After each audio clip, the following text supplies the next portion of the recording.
Semen analysis test करवाने से पहले हमारे यहाँ लोग कुछ ऐसी गलतियाँ कर देते हैं जिसकी वजह से जो उनकी रिपोर्ट होती है वो ठीक से नहीं आती, उसमें एरर होते हैं।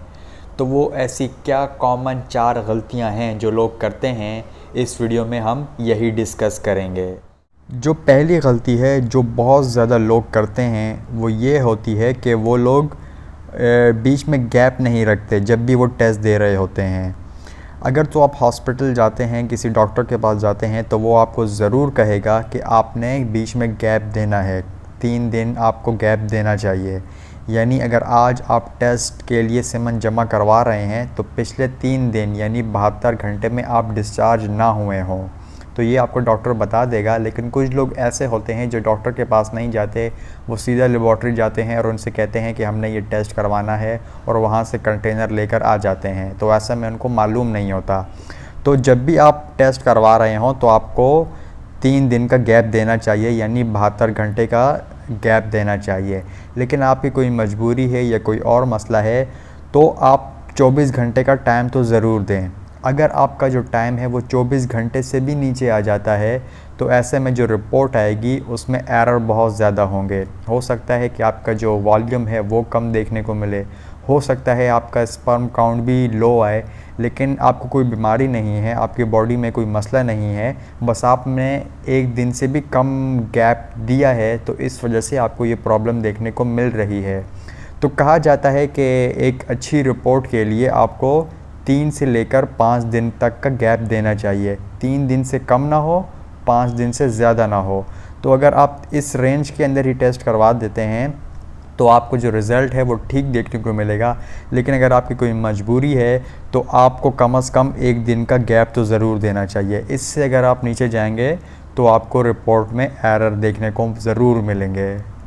फिर जो दूसरी गलती लोग करते हैं वो ये करते हैं कि उन्हें मालूम नहीं होता कि अल्कोहल इस्तेमाल करने से, कैफ़ीन इस्तेमाल करने से या ड्रग्स इस्तेमाल करने से भी इस रिपोर्ट पर असर पड़ता है। तो अगर आप इस किस्म के ड्रग्स इस्तेमाल करते हैं, आप कोई भी नशा इस्तेमाल करते हैं, तो वो आपको 5 दिन पहले इस्तेमाल नहीं करना। मिसाल के तौर पर आज 11 तारीख़ है और आपको 11 तारीख़ को अपना टेस्ट करवाना है, तो आपको 6 तारीख़ के बाद से कोई भी ड्रग इस्तेमाल नहीं करनी, कोई भी नशा नहीं करना।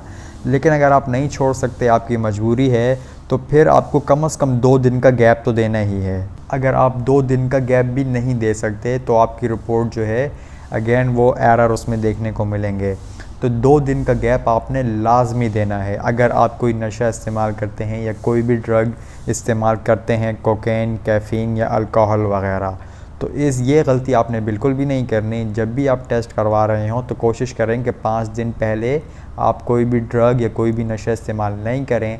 लेकिन अगर आप 5 दिन तक अपने आप को कंट्रोल नहीं कर सकते तो 2 दिन का तो आपने ज़रूर ध्यान रखना है, वरना रिपोर्ट आपकी ठीक नहीं आएगी।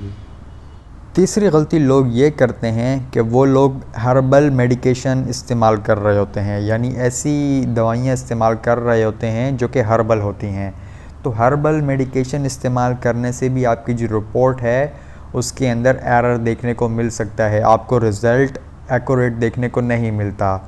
हर्बल मेडिकेशन कौन सी होती हैं? आपने देखा होगा कि कुछ मेडिसिन्स होती हैं वो जड़ी बूटियों से बनती हैं, पत्तों से बनती हैं, दरख्तों से बनती हैं, जो कि अक्सर हकीमों के पास आपको देखने को मिल जाएंगी।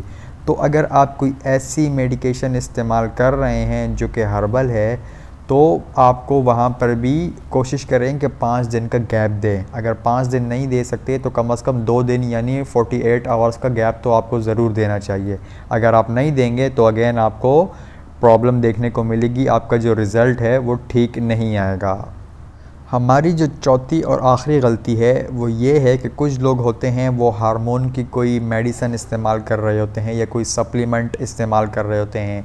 फॉर एग्ज़ाम्पल कुछ लोग जो हैं वो ख़ुद से टेस्टोस्टेरोन के सप्लीमेंट्स इस्तेमाल करना शुरू कर देते हैं। टेस्टोस्टेरोन सेक्स हार्मोन होता है जो कि हमारी बॉडी में होता है, तो कुछ लोग ख़ुद से वो इस्तेमाल करना शुरू कर देते हैं, तो वो हार्मोन की मेडिकेशन होती है। इसके अलावा सर्बेक्सी आपने बहुत सुना होगा, एवियन कैप्सूल आपने बहुत सुना होगा। तो ये भी जो हैं ये मल्टी विटामिन्स मेडिकेशंस होती हैं, इसके अंदर प्रोटीन होता है, इसके अंदर विटामिन्स होते हैं। तो ये जो चीज़ें होती हैं ये भी जो आपकी रिपोर्ट हैं उसको मुतासिर कर सकती हैं।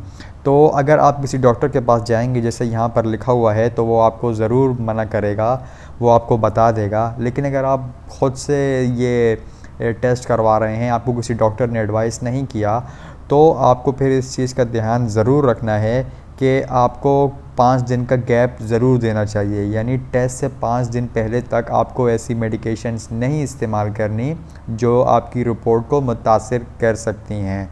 तो ये ऐसी 4 गलतियाँ थीं जो लोगों को मालूम नहीं होता, वो लोग कर देते हैं और फिर उनकी जो रिपोर्ट आती है वो ठीक नहीं होती। हो सकता है कि रिपोर्ट ठीक आ रही हो लेकिन उनको वाकई कोई प्रॉब्लम हो, या हो सकता है रिपोर्ट में कोई प्रॉब्लम हो लेकिन उनकी बॉडी में प्रॉब्लम ना हो, वो उसके गलत तरीके की वजह से वो प्रॉब्लम आ रही हो।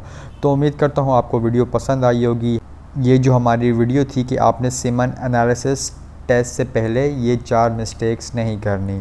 तो अगर आपका कोई भी सवाल हो या आप किसी और मेडिकल टॉपिक पर वीडियो चाहते हो तो आप नीचे कमेंट्स में लिखिए। आपकी जो रिक्वेस्ट है इंशाल्लाह इस पर ज़रूर वीडियो बनाई जाएगी।